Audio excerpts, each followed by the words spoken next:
تھا ابھی اس پر امپلیمنٹ ہو رہا ہے.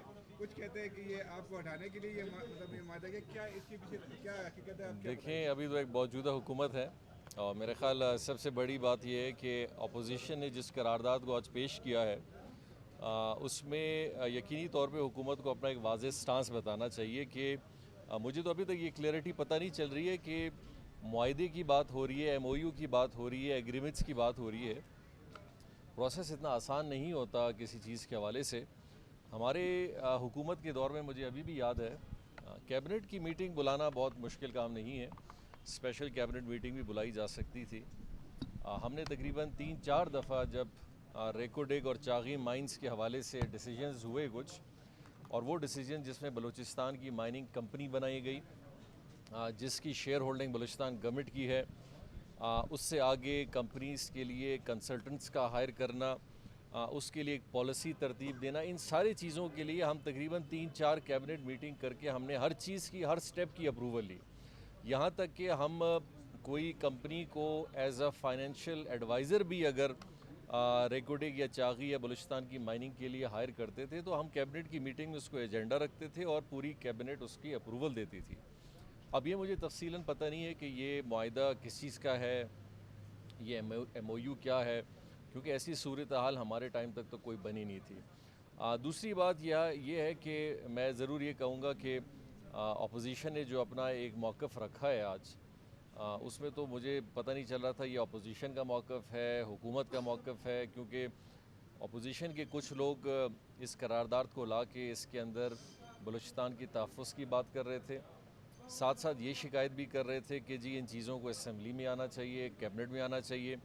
پھر ساتھ ساتھ یہ بات بھی ہو رہی تھی کہ نہیں جی موجودہ نئی حکومت جو ہے وہ یقینی طور پہ بلوچستان کے حقوق کو پامال نہیں کرے گی. تو یہ کچھ پتہ نہیں چل رہا تھا کہ ایک قرارداد اپوزیشن تو میں نہیں کہوں گا کہ ایک قرارداد کچھ ایم پی ایز نے پیش کی, اس کا دفاع بھی وہ کر رہے تھے, اس پہ تنقید بھی وہ کر رہے تھے اور اس کا طریقہ کار بھی آگے کا وہی بتا رہے تھے. تو میں امید کروں گا کہ اس کو سینسیٹیولی بالکل لیا جائے, بلوچستان کے ہر ایشو کو سینسیٹیو لیا جائے, چاہے کہ ریکوڈیگ کا ہو, گوادر کا ایشو ہو, اسی طرح یہاں پہ ڈاکٹرز کا ہو یا باقی چیزوں کے حوالے سے ہو, بلوچستان کے اسٹوڈنٹس کا ہو, کوئٹہ کے اندر پانی کا ہو. ان ساری چیزوں کو سیریس لینا چاہیے اور اس پہ ایک طریقہ کار بنانا چاہیے. جام صاحب وہ کہہ رہے ہیں کہ بتا رہے تھے کہ بلوچستان میں جو احتجاج کی روایت چل پڑی ہے گوادر کے حوالے سے بھی, تو وہ کہہ رہے تھے پچھلے 3 سال میں یہ روایت چل پڑی ہے, آپ کے دور اس میں کیا کہیں گے؟ دیکھیں بلوچستان میں اگر کیا 3 سال سے پہلے کبھی کوئی احتجاج نہیں ہوا.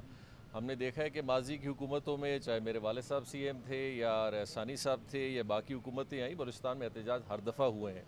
لیکن ہمارے حکومت کے دور میں آپ ایک چیز ضرور واضح دیکھیں گے کہ بہت سارے لوگوں نے تو خیر ہم پہ بڑی تنقید کی, اسی اسمبلی میں کی, آج اپوزیشن کے ممبروں نے بھی اس دفعہ کی, کہ بلوچستان میں کبھی یہ چیز نہیں ہوئی جو ہمارے دور حکومت میں ہوئی کہ ہر آدمی اس طرح احتجاج پہ ہے.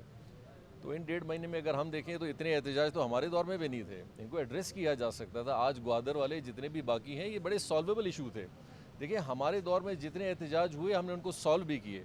آپ نے دیکھا ہوگا کہ ایک بہت بڑا احتجاج, یہ احتجاج تو کچھ بھی نہیں ہے, جب یہاں پہ سیکریٹریٹ کے امپلائیز نے ایک احتجاج کیا تھا جو باقاعدہ 1 مہینے تک چلا تھا, جس میں ہر پارٹی نے شرکت کی, تقاریر بھی کی ہے, لیکن ہم نے ان کے ایشوز سالو کیے. جی پی اے کی ٹیچرز کا میٹر تھا, ہم کیبنٹ میں لائے, کیبنٹ میں پھر بجٹ میں اس کی اپروول ہم نے دی.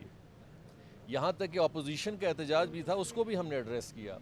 دیکھیں احتجاج ہوتے رہیں گے, یہ ایک ڈیموکریٹک معاشرہ ہے, اس میں احتجاج ہوں گے, لیکن سنسیئرٹی یہ ہے کہ آپ ان سارے میٹرز کو حل کریں, ان کے لیے ایک طریقہ کار بنائیں اور ان کو سالو کریں. اور جب آپ کے لوگ یہی ٹرالر کا مسئلہ ہمارے دور میں بھی آیا تھا, اور ہم نے ہمارے دور میں پھر 3.5 سال میں اتنا بڑا احتجاج کیوں نہ ہوا.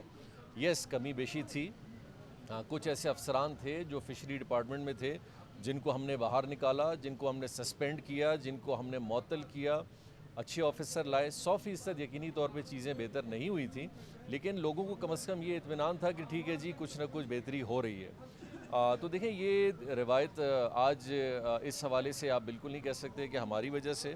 چلیے اگر روایت آئی بھی ہے تو عوام اگر اپنے معاملات کے حوالے سے اگر احتجاج پہ آئے یا کوئی اپنا احتجاجی نوٹ پیش کرے تو اس میں کوئی حرج نہیں ہے.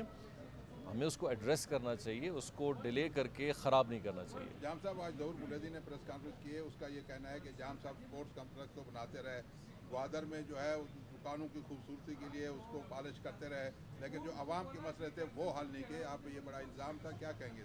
میں آج ریکارڈ پہ کہنا چاہ رہا ہوں کہ گوادر کے پچھلے 3.5 سال کے ترقیاتی کاموں کا اگر آپ مجموعہ نکالیں اور پچھلے 10 سال کا نکالیں، اگر ہماری حکومت کے ترقیاتی کام کم ہوئے تو میں ذمہ دار ہوں. کالج ہوں، سکول ہوں، گوادر کا پرانا ہاسپٹل اس کو نیا کرنا ہو، اسی طرح ہمارے روڈز کا ہو، پانی کی اسکیمات کا ہو، اورماڑا، پسنی، جیونی، پشوکان، ان سارے جگہوں پہ اسکولوں کا ہو، نئے ترقیاتی کاموں میں ڈیموں کا ہو. یہ سارے کام ہم نے کیے ہیں اور ساتھ ساتھ سپورٹس کا بھی ہم نے کام کیا ہے. دیکھیں مجھے بڑی حیرت ہو رہی ہے. ظہور صاحب ایک بڑے پڑھے لکھے نوجوان، میں ان کو ینگ پارلیمنٹیرین کہوں گا، کہ یوتھ کی بھی ریکوائرمنٹس ہیں، معاشرے میں سب کی ریکوائرمنٹ. آپ میڈیا کے لوگ ہیں، آپ ہمارا پی ایس ڈی پی دیکھیں، ہم نے میڈیا کو بھی ایڈریس کیا، ہم نے لائرز کو بھی کیا، ہم نے ہیلتھ کو بھی کیا، ہم نے ایجوکیشن کو بھی کیا، پانی کو بھی کیا، ایمرجنسی کو بھی کیا، لوکل گورنمنٹ کو بھی کیا. الحمدللہ ہماری گورنمنٹ نے ایک بڑا اسپریڈ آؤٹ بجٹ بنایا تھا اور ظہور صاحب نے اس کو پیش کیا تھا، اور باقاعدہ اس وقت بڑی تعریفیں بھی اس حوالے سے لوگوں نے کی. بلکہ بلوچستان کے حوالے سے اگر آپ پرفارمنس کی بات سوچیں تو خود جو گیلپ سرویز ہوئے انہوں نے بلوچستان کو 76% بڑا اچھا دکھایا. تو دیکھیں، ہاں میں ابھی پھر سے کہوں گا کہ اگر میں ہیلتھ پہ، ہماری حکومت ہیلتھ پہ، ایجوکیشن پہ، ہائر سیکنڈری پہ، تعلیم پہ، ایڈمنسٹریشن پہ، پانی پہ، روڈ پہ خرچ نہ کرتی اور صرف ہم سپورٹس کمپلیکسز بناتے تو ہمارا قصور تھا. لیکن ہم نے اس کو بڑا وائڈ سپریڈ کیا ہے اور میں چاہوں گا کہ ہر اس پروجیکٹ کو جس میں بلوچستان کے لوگوں کی کسی نہ کسی حوالے سے کسی نہ کسی طبقے کی اچھائی ہے. دیکھیں ہر ڈسٹرکٹ کی ریکوائرمنٹس بڑی مختلف ہیں. آواران کی ضرورت مختلف ہوگی، زیارت کی الگ ہوگی، ہرنائی کی الگ ہوگی، قلعہ سیف اللہ کی الگ ہوگی. تو آپ کبھی ایک فارمولہ ایسا نہیں بناتے کہ ہر جگہ یہ پرابلم ہے تو بس ختم کیا جائے. تو میں امید رکھوں گا، خالق ہزارہ صاحب سے بھی میری آج بات ہوئی تھی باقاعدہ، میں کہوں گا ان 3.5 سالوں میں بلوچستان کا نام سپورٹس کے حوالے سے، یوتھ کے حوالے سے، آج آپ ایک سروے کریں تو یوتھ آف بلوچستان جو تقریباً 60% ہے، وہ بڑا اپریشیٹ کرتی ہے کہ آپ نے پہلی دفعہ یوتھ کو ایڈریس کیا ہے اور یوتھ کے لیے آپ لوگ بڑا اچھا کام کر رہے ہیں اور انشاءاللہ یہ کنٹینیوٹی رہنی چاہیے. ایک سوال جی اچھا سر، آپ نے آج اجلاس دیکھا، آپ کو کیا لگا؟ وہی اپوزیشن ہے جو پرانا آپ کے دور میں تھا یا تبدیل اپوزیشن حکومت کر رہی ہے؟ آپ کو کیا لگا سر آج کے؟ ایک بات کا مجھے ضرور افسوس ہوا اور میرا خیال شاید میں غلط ہوں گا، مجھے ہونا بھی نہیں چاہیے غلط. کبھی ہم پہ بڑی تنقیدیں آئیں کہ جی منسٹر سیریس نہیں ہیں، حکومت سیریس نہیں ہے، اور قدوس بیزنجو صاحب جب اسپیکر تھے تو ان کی رولنگز آتی تھیں کہ جی اگر منسٹران، اگر سیکرٹریز نہ آئے تو ان کے خلاف کارروائی ہوگی. میں نے آج جب سوال جواب کا سیشن آیا تھا تو میں نے کوئی منسٹر نہیں دیکھا. میرا خیال ایک بھی منسٹر شاید مجھے کم از کم نظر نہیں آیا، باقی شاید دوسروں کو نظر آیا ہو. کوئی منسٹر ایک بھی نہ موجود ہونا ایک بہت بڑا سوالیہ بنتا ہے کسی حکومت پہ. اور دوسرے کے ساتھ ساتھ ماحول کچھ ایسا ہے، میرا خیال نئی حکومت ہے، چیلنجز ہیں. اور میں نے کل کے پریس کانفرنس میں بھی کہا تھا کہ دیکھیں ہم بڑا ایک پازیٹیو رول پلے کرنا چاہتے ہیں. ایک ایکسپیرینس سلیم خوسا صاحب یہاں موجود ہیں، عارف صاحب ہیں، ضیاء لانگو صاحب، مٹھا خان صاحب، یہ جتنے بھی، اصغر اچکزئی صاحب، ضیاء اللہ ہمارے ساتھ، زمرو خان صاحب تھے، خالق ہزار، یہ سارے ہم وہی حکومت، وہی کولیشن کے ممبران ہیں. آپ ان سے بھرپور فائدہ لیں. اور آج کے دن تک کسی کیبنٹ کا نہ ہونا مجھے بڑا اس بات کا خوف ہے کہ آپ لوگ ایک ڈیڈ لاک کی طرف جا رہے ہیں اور اس ڈیڈ لاک میں کابینہ کا دیر سے بننا، پھر کابینہ کا اجلاس نہ ہونا، پھر کابینہ کا اجلاس بلا کے اس کو کینسل کرنا اور ترقیاتی کاموں کو فریز کرنا، یہ اچھی چیزیں نہیں ہیں. میں آپ کو ایک برادرانہ مشورہ دے رہا ہوں، کوئی اس سے سیاست کا تعلق نہیں ہے. بلوچستان کی ترقی میں آپ اس پی ایس ڈی پی کو جو آپ کو مشورہ دے رہے ہیں، دیکھیں میں نے بھی 3.5 سال گزارے ہیں اور ہر ہفتے میں اس پی ایس ڈی پی پہ 3 میٹنگز کرتا تھا، تب جا کے اس کی پروگریس آگے بڑھتی تھی. آپ 1.5-2 مہینے گزر جانے کو ہیں، پی ایس ڈی پی پہ کوئی میٹنگز نہیں ہو رہی ہیں. تو اگر آپ کی پی ایس ڈی پی رک جاتی ہے اور اگر آپ کی پی ایس ڈی پی کی ترقیاتی فنڈ آن گوئنگ اور نئے کے رک جاتے ہیں، آپ یقین کریں 3 سال بعد جو بلوچستان میں ایک بحران پیدا ہوگا اس کو آپ فیس نہیں کر سکیں گے. لوگوں کا روزگار اس پہ ہے. 3 مہینے آپ کا ویسے سلیک سیزن ہے، ان 3 مہینے میں سرد علاقوں میں کوئی کام ہی نہیں ہو سکے گا. تو اور نیا بجٹ آپ کیسے بنائیں گے؟ تو آپ پورا اپنا بجٹ لیپس کروائیں گے اور پھر ایک نئے بجٹ کی طرف جائیں گے تو آپ بلوچستان کا پورا 1 سال ضائع کریں گے. جناب صاحب، یہ آپ کی جو حکومت ختم کی گئی